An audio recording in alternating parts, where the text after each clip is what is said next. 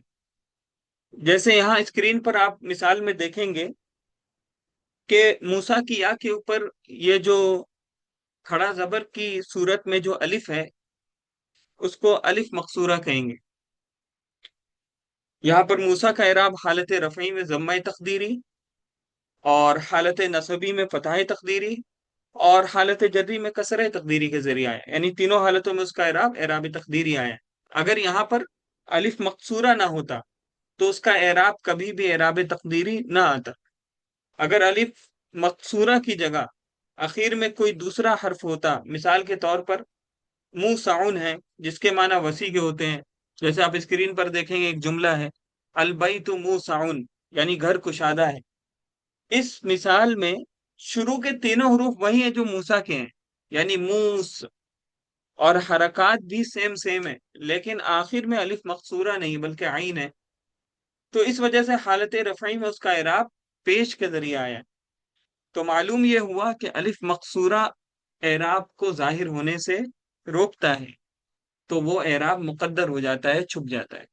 اگر یہ الف مقصورہ نہ ہو تو اس کا اعراب اس میں مفرد صحیح کی طرح حالت رفعی میں ضمہ کے ساتھ آئے گا۔ عزیز طلبہ، اب ہم اس اسم کا اعراب سمجھ لیتے ہیں جو یا متکلم کی طرف مضاف ہوتا ہے۔ دیکھیے پہلے سمجھ لیتے ہیں یا متکلم کیا ہے۔ یا متکلم ایک ضمیر متصل ہے جو اس بات کی نشاندہی کرتی ہے جب بات کرنے والا اپنی طرف کوئی چیز منسوب کرتا ہے، تو یا متکلم کا جو مفہوم ہوتا ہے اس وقت وہ یہ ہوتا ہے کہ میرا یا میری، مجھے یا میرے لیے۔ تو یہ جو ضمیر ہوتی ہے وہ اسموں کے ساتھ بھی جڑ کر آتی ہے، جیسے کہ یہاں مثال میں آپ دیکھیں گے غلامی میں ہے، اور یہ ضمیر فعل کے ساتھ بھی جڑ کر آتی ہے، جیسے جا انی میں آپ دیکھیں گے یہاں پر، اور یہ ضمیر حرف کے ساتھ بھی جڑ کر آتی ہے، جیسے یہاں پر لی میں آپ دیکھیں گے۔ یا جو ہے وہ ایک ضمیر متصل ہے، یعنی جب متکلم کوئی بات اپنی طرف منسوب کرنے کا ارادہ کرتا ہے تو یا متکلم کا استعمال کرتا ہے۔ جیسے مثال میں دیکھیں گے جا انی غلامی، میرے پاس میرا غلام آیا، اس میں یا جو ہے یہ محلن مجرور ہے۔ اب آگے چلتے ہیں، اس کو سمجھتے ہیں کہ جمع مذکر سالم کے علاوہ جتنے بھی جو اسم ہوتے ہیں یا متکلم کی طرف مضاف ہوتے ہیں، ان کا اعراب تینوں حالتوں میں تقدیری آتا ہے۔ جیسے یہاں مثال میں آپ دیکھ سکتے ہیں کہ جا انی غلامی میں غلامی حالت رفعی میں ہے، رأیت تو غلامی میں غلامی حالت نصبی میں ہے، اور مررت بغلامی میں جو غلامی جو ہے وہ حالت جری میں ہے۔ لیکن ان تینوں مثالوں میں غلامی میں کوئی فرق نظر نہیں آ رہا ہے، کیونکہ گویا ایسا لگ رہا ہے کہ عامل جو ہے یہ جا، یہ رأیتو اور با حرف جر، یہ تینوں مل کر کے غلامی کو آواز دے رہے ہیں، مگر یہ کونوں بات عامل کی سننے کو تیار نہیں ہے۔ یا متکلم نے آ کر کے اسم اور عامل کے درمیان گویا کہ ایک طرح سے آگ لگا دی ہے، اور اسم کو چڑھا دیا ہے کہ اب وہ عامل کی بات نہ سنے۔ عزیز طلبہ، اس میں مقصور اور اس میں منقوص کے اعراب کے بارے میں ہم نے پڑھ لیا ہے۔ ایک چیز میں نے نوٹس کی تھی، میں اصل میں کافی پڑھ رہا تھا تو مجھے ایک چیز میں نے نوٹس کی عزیز طلبہ، وہ چیز نوٹس میں نے یہ کی کہ ایک لفظی تبدیلی اس میں مقصور اور اس میں منقوص میں، جب میں نے قرآن کی تلاوت کی یا کوئی عربی عبارت پڑھی تو میں نے دیکھا کہ ایک لفظی طور پر ایک تبدیلی واقع ہو رہی ہے، جس کا ذکر کتاب النحو میں تو خیر نہیں ہے، لیکن یہ لفظی تبدیلی بہت ضروری ہے جو آپ سمجھ لیں۔ وہ پہلی چیز تو یہ ہے کہ اس میں مقصور اگر علم نہیں ہے، یعنی کسی کا خاص نام نہیں ہے، جیسے موسیٰ ہے، عیسیٰ ہے، اور بھی اس طرح کے اور بھی نام، تو اس کی دو صورتیں ہو سکتی، یا تو وہ الف لام کے ساتھ آئے گا۔ اب یہ الف لام کس پر آتا ہے؟ معرفہ پر آتا ہے۔ معرفہ کس چیز کو بتاتا ہے؟ تو معرفہ کوئی خاص چیز کی طرف اشارہ کرتا ہے جو بولنے والا اور سننے والا دونوں کے ذہن میں ہوتا ہے۔ جب اگر الف لام کے ساتھ اس میں مقصور آئے گا تو اس پر یہ جو الف مقصورہ آپ دیکھ رہے ہیں یا کے اوپر، یہ باقی رہے گا. جیسے جا انل فتح، میرے پاس نوجوان آیا، یا میں نے نوجوان کو دیکھا اور میں نوجوان کے پاس سے گزرا. ان تینوں مثالوں میں آپ دیکھیں گے کہ الفتح پر الف مقصورہ باقی ہے. لیکن جیسے ہی یہ اس کو نکرہ بنائیں گے، یعنی اس کو عام بنا دیں گے. اب یہ معرفہ اور نکرہ کی بحث میں یہاں پڑھانے کے لیے آج نہیں آیا ہوں. معرفہ اور نکرہ کی بحث آپ انشاءاللہ بعد میں پڑھیں گے. فی الحال اتنا سمجھ لیجئے کہ جب یہ نکرہ ہوگا، یعنی اس پر سے الف لام ہٹا دیں گے، تو وہ الف مقصورہ بھی گر جائے گا. جیسے جانی فتن، میرے پاس ایک نوجوان آیا. رأیت فتن، میں نے ایک نوجوان کو دیکھا اور میں ایک نوجوان کے پاس سے گزرا.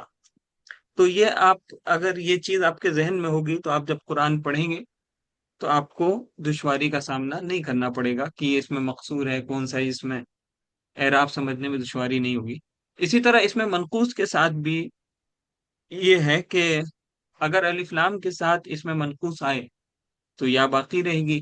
جیسے جا ان القاضی، رأیت القاضی، مررت بالقاضی، ان تینوں میں یا باقی ہے. ورنہ کیا ہوگا کہ حالت نصبی میں تو یا باقی رہے گی، بقیہ میں گر جائے گی. حالت نصبی میں جو یا باقی رہے گی اس پر تنوین آ جائے گی. جیسے جا انی قاضن، اس میں تو یا نہیں ہے کیونکہ حالت رفیع میں.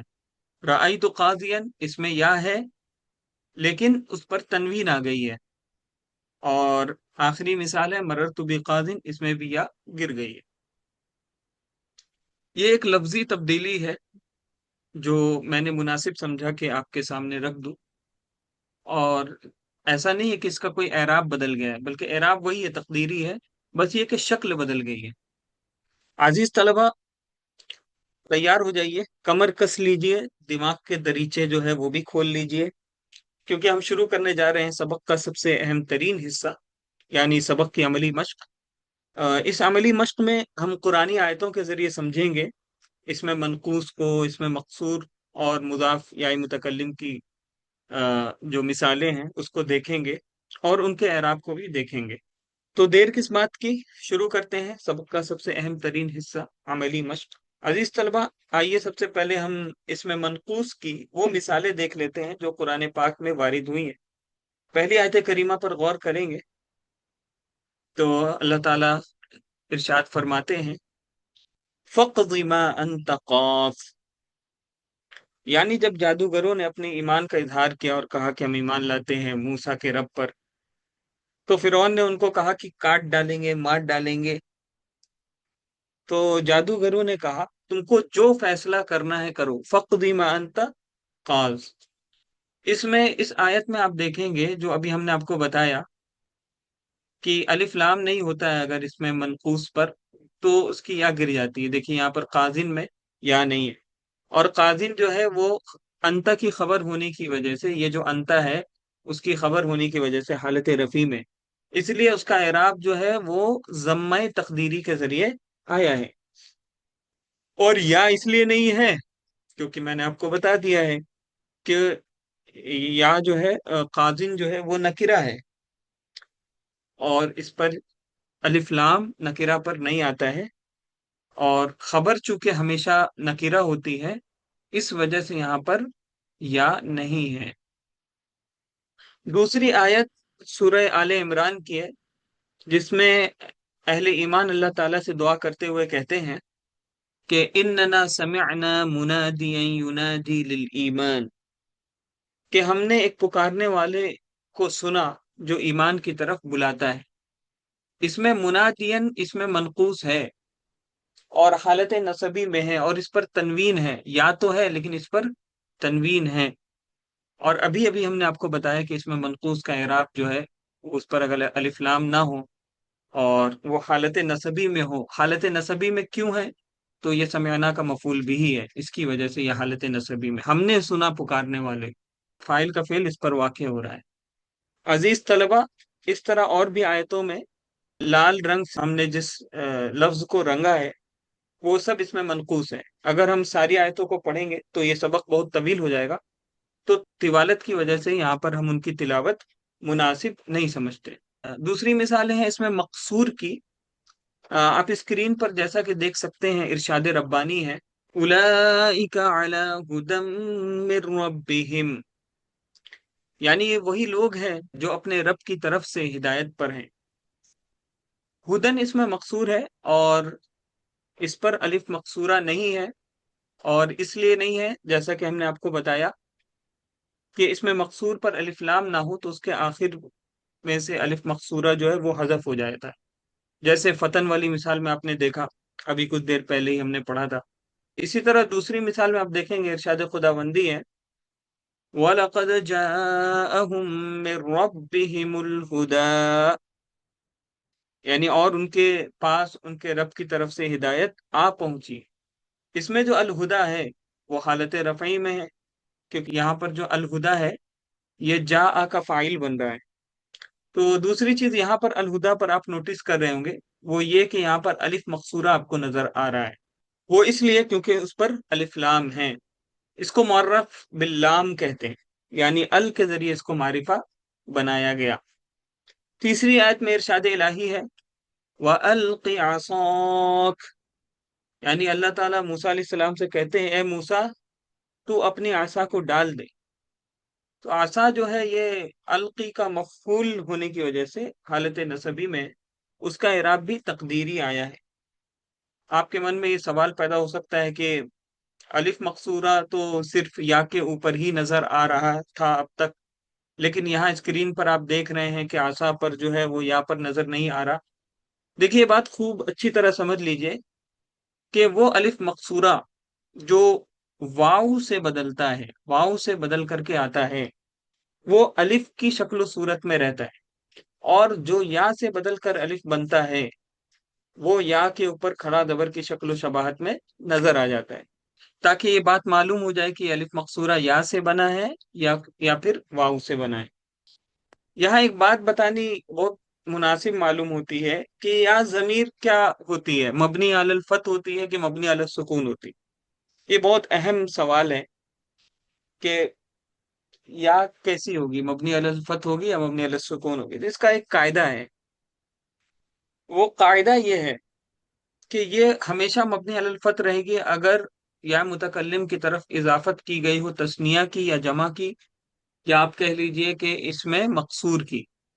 یہاں پر آپ نیچے مثال میں دیکھیں گے محیا، یا یہ اس میں مقصور ہے، یہاں پر یا ہمیشہ فتح ہوگا، اور یہ فتح یعنی یہاں پر فتح جو ہوگا یہ لانا واجب ہے، فرض ہے۔ اور دوسری صورت یہ ہے کہ یا متکلم کی طرف اس اسم کی اضافت کی جا رہی ہے جو صحیح ہے، تو اس میں فتحہ بھی لا سکتے ہیں اور سکون بھی لا سکتے ہیں، دونوں جائز ہے۔ یہاں پہلی مثال میں آپ دیکھیں گے رب اغفر لی ولی والدیہ، یعنی اے ہمارے رب میری مغفرت کر دے اور میرے والدین کی مغفرت فرما۔ تو والدیہ یا کے اوپر فتحہ ہے کیونکہ یہ تثنیہ کی اضافت یا کی طرف کی جا رہی ہے۔ دوسری مثال ہے وَلَنُسْكِنَنَّكُمُ الْأَرْضَ مِن بَعْدِهِمْ ذَلِكَ لِمَنْ خَافَ مَقَامِي وَخَافَ وَعِيدِ، تمہیں ان کے بعد زمین میں بسائیں گے اور یہ وعدہ اس کے لیے ہے جو میرے حضور کھڑے ہونے سے ڈرے اور میری وعید سے خوف کھائے۔ تو دوسری آیت میں مقامی جو ہے وہ خافہ کا مفعول بھی ہونے کی وجہ سے حالت نصبی میں، اس لیے اس کا اعراب فتح تقدیری کے ذریعے آیا ہے، کیونکہ یہاں پر لال رنگ میں جو لفظ مقام ہے اس کی اضافت یا متکلم کی طرف کی گئی ہے۔ اسی طرح فرمان الہی ہے وَعَهِدْنَا إِلَىٰ إِبْرَاهِيمَ وَإِسْمَاعِيلَ أَن طَهِّرَا بَيْتِيَ لِلطَّائِفِينَ وَالْعَاكِفِينَ وَالرُّكَّعِ السُّجُودِ، اور ہم نے ابراہیم اور اسماعیل علیہ السلام سے عہد لیا کہ وہ دونوں میرے گھر کو پاک و صاف رکھے، طواف کرنے والوں کے لیے، اعتکاف کرنے والوں کے لیے، اور رکوع سجدے کرنے والوں کے لیے۔ اس آیت میں بیتیہ جو ہے وہ طہرا کا مفعول ہے، طاہرہ کا مفعول ہے، اس بنیاد پر وہ حالت نصبی میں اس کا اعراب بھی اس سے پہلی والی آیت میں جو مقامی لفظ تھا اسی کی طرح اعراب آئے گا، اور وہی آنا چاہیے تھا، لیکن یہاں پر یہ فتحہ ہے، آپ دیکھیں گے یہاں پر فتحہ ہے یا کے اوپر۔ تو ہم نے بتایا تھا آپ کو کہ یا متکلم یہاں پر مبنی علی الفتح اس لیے ہے کیونکہ قاعدہ یہ ہے کہ اگر اس میں مفرد صحیح یا جمع مکسر میں کسی اسم کی اضافت یا متکلم کی طرف ہو رہی ہے، دونوں طریقے جائز ہیں۔ اب تک تو ہم نے کیا دیکھا تھا کہ یا متکلم مبنی علی السکون کی شکل و شباہت میں نظر آ رہی تھی، لیکن اب سکون کے ساتھ ساتھ فتحہ کا بھی یہاں پر دیدار ہو گیا۔ اسی طرح بقیہ مثالیں آپ دیکھ لیں تو آپ سے بہت بہت امید ہے کہ آپ کو آج کا یہ اہم سبق سمجھ میں آ گیا ہوگا، کیونکہ اس میں کافی محنت اور جافشانی سے کام لیا گیا ہے اور آپ کے سامنے پیش کیا گیا ہے۔ عزیز طلبہ، آج کے سبق کے ساتھ ساتھ ہم نے اعراب کی تمام قسموں کو پڑھ لیا اور اپنے دل و دماغ کو اعراب کی قسموں سے بہرہ ور کر لیا، اور اب اتنی سمجھ بوجھ پیدا ہو گئی ہمارے اندر کہ ہم عربی عبارتوں کے اندر اعراب کی قسموں کے ذریعے مورب لفظ کی نشاندہی کر کے یہ بتا سکتے ہیں کہ یہ کون سا لفظ ہے، اس کا اعراب کیا ہے اور کیوں یہ اس کا اعراب ہے۔ اور بھی طرح طرح کے سوالات و جوابات کا سلسلہ ہم شروع کر سکتے ہیں۔ قرآن پڑھ پڑھ کر بھی ہم مورب کے اعراب کے حتی المقدور نشاندہی کر سکتے ہیں، اس کی پہچان کر سکتے ہیں آیا جو یہ لفظ ہے اس پر اعراب لفظی ہے یا اعراب تقدیری ہے۔ انہی کلمات کے ساتھ ہم آج کے سبق کا اختتام کرتے ہیں اور درخواست کرتے ہیں کہ چینل کی ترقی میں آپ ہمارا بھرپور تعاون کریں تاکہ یہ سلسلہ جاری و ساری رہے۔ اپنا خیال رکھیے۔ السلام علیکم ورحمۃ اللہ وبرکاتہ۔